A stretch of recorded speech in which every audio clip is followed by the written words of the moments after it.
You won't be able to plead ignorance. یہ نہیں کہہ سکتے کہ ہمیں معلوم نہیں تھا، ہم پر بات کھولی نہیں گئی، ہم پر بات واضح نہیں ہوئی. یہ بہانہ ختم ہو گیا محمد کے آنے کے بعد. یا ایھا الناس قد جاءکم الرسول بالحق من ربکم فآمنوا خیرا لکم. ایمان لے آؤ، یہی تمہارے لیے بہتر ہے، بلکہ صحیح ترجمہ ہوگا اسی میں تمہاری خیریت ہے. وَإِن تَكْفُرُوا فَإِنَّ لِلَّهِ مَا فِي السَّمَاوَاتِ وَالْأَرْضِ. اور کفر پر اڑے رہو گے تو اللہ تعالیٰ کا کیا بگاڑ لو گے؟ آسمانوں اور زمین میں جو کچھ ہے وہ اللہ ہی کا ہے. وَكَانَ اللَّهُ عَلِيمًا حَكِيمًا. اللہ علیم ہے، حکیم ہے. یا اہل الکتاب لا تغلوا فی دینکم. اے کتاب والو اپنے دین میں غلو نہ کرو. ولا تقولوا علی اللہ الا الحق. اور اللہ کی طرف کوئی شے منسوب نہ کرو سوائے اس کے جو درست ہو اور حق ہو.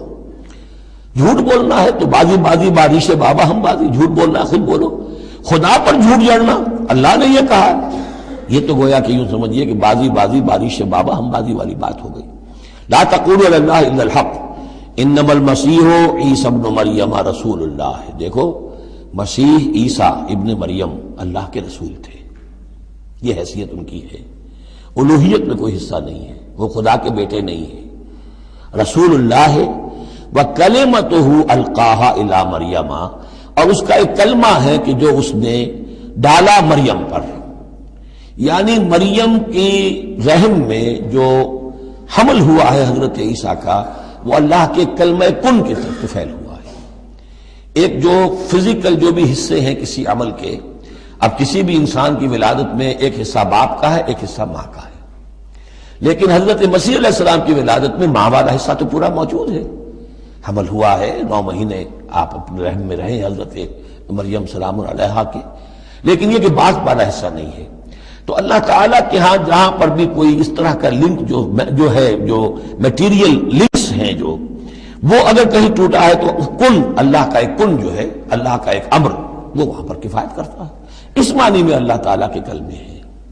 کلمتہ القاہا الی مریم اور روح منہ. اور ایک خاص روح ہے اللہ کی طرف سے. یعنی روح تو ویسے سب کی اللہ کی طرف سے ہے، لیکن یہ کہ روحوں کے بڑے اونچے مراتب بھی ہیں. ایک روح محمدی ہے جس کو ہم عام طور پر ہمارے علماء نور محمدی کہتے ہیں. وہ نور محمدی کیا ہے؟ روح محمدی. اس لیے کہ روح جو ہے نورانی شے ہے. ملائکہ بھی نور سے پیدا ہوئے ہیں اور انسانی جو ارواح ہے وہ بھی نور سے پیدا ہوئی ہیں. جنات نار سے پیدا ہوئے ہیں. حیوانات اور انسان کا بھی حیوانی جسم جو ہے یہ مٹی اور پانی سے پیدا ہوا ہے. سیدھی بات ہے. تو چونکہ ارواح جو نورانیاں ہیں تو وہ نور تو ہے. تو حضور کی نور، حضور کی روح اس کی اپنی شان ہے.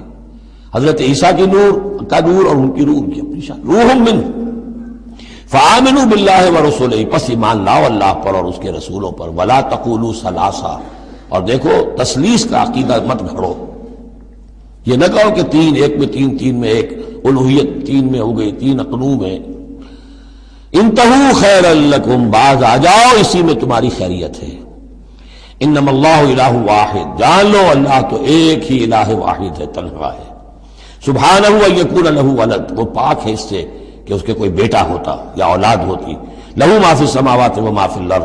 آسمانوں اور زمین میں جو کچھ ہے اسی کا ہے، اس کی ملکیت ہے. وکفی باللہ وکیلا. اور اللہ کافی ہے بطور کارساز. لن یستنکف المسیح ان یکون عبدا للہ.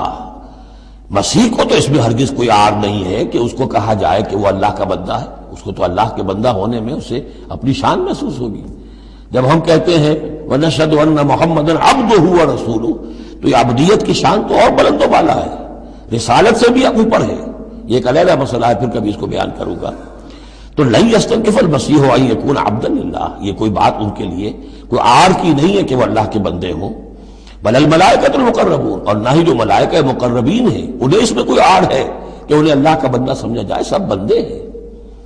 وَمَن يَسْتَنكِفْ عَنْ عِبَادَتِهِ وَيَسْتَكْبِرْ. اور جو کوئی بھی عار سمجھے گا اللہ کی بندگی میں اور استکبار کرے گا، تکبر کرے گا، فَسَيَحْشُرُهُمْ إِلَيْهِ جَمِيعًا. تو پھر اللہ تعالیٰ ان سب کو اپنے پاس لے آئے گا، جمع کرے گا. فَأَمَّا الَّذِينَ آمَنُوا وَعَمِلُوا الصَّالِحَاتِ. تو جو لوگ ایمان لائے ہوئے ہوں گے اور جنہوں نے نیک عمل کیے ہوں گے، فَيُوَفِّيهِمْ أُجُورَهُمْ. تو انہیں ان کے پورے اجر دے گا، پورے. وَيَزِيدُهُمْ مِنْ فَضْلِهِ. اور خاص اپنے فضل سے انہیں مزید دے گا، بونس بھی دے گا. آپ کے آخری جو ٹپ کر دیتے ہیں کسی کو، کسی نے کام کیا اچھا کیا ہے تو اسے انعام دیتے ہیں. اپنے فضل سے اور نوازے گا۔ وَأَمَّا الَّذِينَ اسْتَنكَفُوا وَاسْتَكْبَرُوا، اور جنہوں نے عبدیت کے اندر کوئی آر محسوس کی تھی اور تکبر کیا تھا، فَيُعَذِّبُهُمْ عَذَابًا أَلِيمًا، ان کو وہ عذاب دے گا بہت زبردست اور بہت دردناک۔ وَلَا يَجِدُونَ لَهُم مِّن دُونِ اللَّهِ وَلِيًّا وَلَا نَصِيرًا، اور وہ نہیں پائیں گے اپنے لیے اللہ کے سوا یا اللہ کے مقابلے میں نہ کوئی حمایتی نہ مددگار۔ یا ایھا الناس قد جاءکم برہان من ربکم، اے لوگو دیکھو آ چکی ہے تمہارے پاس برہان تمہارے رب کی طرف سے۔ اب یہ قرآن مجید کی طرف اشارہ ہو رہا ہے، اور برہان بھی قرآن جمع محمد مل کر برہان ہوں گے صلی اللہ علیہ وسلم، جیسے میں بیان کر چکا ہوں شروع میں تعارف قرآن میں کہ کتاب جمع رسول مل کر بینہ، حتیٰ تأتیہم البینہ، اور بینہ کیا ہے؟ رسول من اللہ یتلو صحفا مطہرۃ فیہا کتب قیمہ، وَأَنزَلْنَا إِلَيْكُمْ نُورًا، اور ہم نے تمہاری طرف نور نازل کر دیا ہے۔ یہاں چونکہ لفظ کے ساتھ انزال آیا ہے، اس سے مراد لازماً قرآن مجید ہے۔ انزلنا الیکم نورا مبینا، انزلنا ہم نے نازل کر دیا ہے تمہاری طرف ایک روشن نور۔ فَأَمَّا الَّذِينَ آمَنُوا بِاللَّهِ وَاعْتَصَمُوا بِهِ، تو اب جو لوگ اللہ پر ایمان لائیں گے اور اس کے ساتھ چمٹ جائیں گے، یکسو ہو جائیں گے، خالص اللہ والے بن جائیں گے، مذبذب نہیں رہیں گے کہ ادھر اور ادھر، کبھی ادھر کبھی ادھر، نہ ادھر نہ ادھر، یہ نہیں ہوگی بات، بلکہ یہ کہ وہ پورے طرح یکسو ہو کر اللہ کے دامن سے وابستہ ہو جائیں گے۔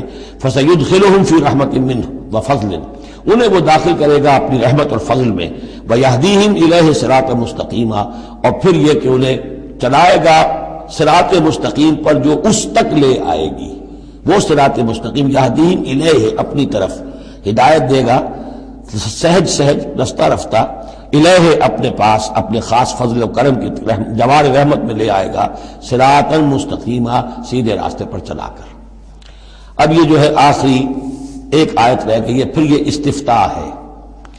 قانون وراثت میں جو ایک لفظ آیا تھا کلالہ، اور کلالہ کے بارے میں آیا تھا کہ اس کے اگر بہن بھائی ہوں تو ان کی وراثت کا حکم یہ ہے، وہ لوگوں پر واضح نہیں ہو سکا تھا، جیسے کہ خواتین کے بارے میں بعض اور مسائل واضح نہیں ہو سکے تھے۔ تو یستفتونک، اے نبی یہ آپ سے فتویٰ مانگ رہے ہیں، وضاحت چاہ رہے ہیں۔ قل اللہ یفتیکم فی الکلالہ، کہو کہ اللہ تعالیٰ تمہیں کلالہ کے بارے میں مزید وضاحت دے رہا ہے، فتویٰ دے رہا ہے، حکم بتا رہا ہے۔ ان امرؤ ہلک لیس لہ ولد ولہ اخت، اگر کوئی شخص مر گیا فوت ہو گیا اور اس کا کوئی اولاد نہیں ہے، اور کلالہ اس کو کہتے ہیں اولاد بھی نہ ہو والدین بھی نہ ہو، ولہ اخت، اور اس کی ہو ایک بہن، فلہا نصف ما ترک، تو وہ ایسے ہی ہے جیسے ایک بیٹی ہو تو اسے آدھا ملے گا، تو اس کے مطابق اس کو آدھا مل جائے گا۔ وَهُوَ يَرِثُهَا إِن لَّمْ يَكُن لَّهَا وَلَدٌ، اور کلالہ اگر عورت تھی اور اس کے کوئی اولاد نہیں، کوئی والدین نہیں، تو اس کا پورا وارث اس کا بھائی بن جائے گا، پھر پوری جو اس کی دولت ہے اس کی وراثت اس کے بھائی کو چلی جائے گی۔ وَإِن كَانَتْ اثْنَتَيْنِ فَلَهُمَا الثُّلُثَانِ مِمَّا تَرَكَ، اور اگر وہ بہنیں جو ہیں وہ دو سے زائد ہو یا دو ہو تو 2/3 میں وہ شریک ہو جائیں گے۔ وَإِن كَانُوا إِخْوَةً رِجَالًا وَنِسَاءً، اور بہن بھائی ہوں بہت سے، فَلِلذَّكَرِ مِثْلُ حَظِّ الْأُنثَيَيْنِ، تو پھر وہ اصلی قاعدہ جو ہے کہ مرد کے لیے 2 عورتوں کے برابر حصہ ہو جائے گا، بھائی کو بہنوں سے ڈبل ملے گا۔ یعنی یوں سمجھ لیجئے کہ وہ جو حکم وہاں تھا بیان کیا گیا وہ اخیافی بہن بھائیوں کا تھا۔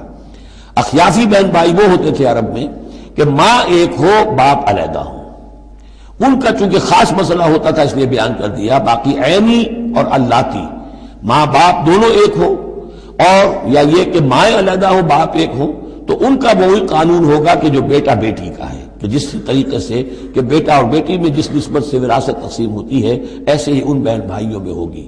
یہ ہے یبین اللہ لکم ان تضلوا، اللہ واضح کیے دیتا ہے تمہارے لیے مبادا تم گمراہ ہو جاؤ، واللہ بکل شیء علیم، اور اللہ ہر چیز کا علم رکھتا ہے۔